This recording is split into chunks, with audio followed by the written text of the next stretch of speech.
Hey friends, welcome back to my YouTube channel. In this video tutorial, I will show you how to fix Microsoft Visual C++ runtime error.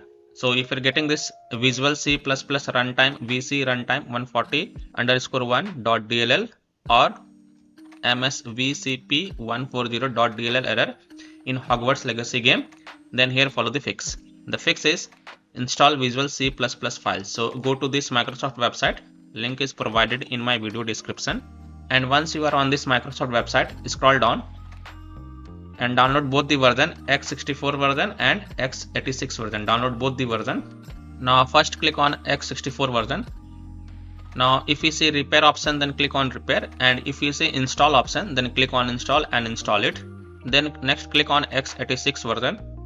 Now again if you see repair option, then click on repair, and if you see install option, then install it. And then just restart your PC once. Just restart your PC, it is a must.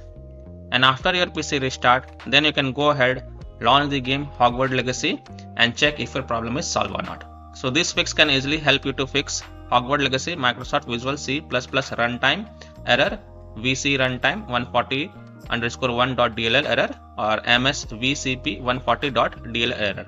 So that's all for this video. If this video helped you, then please like and subscribe to my channel.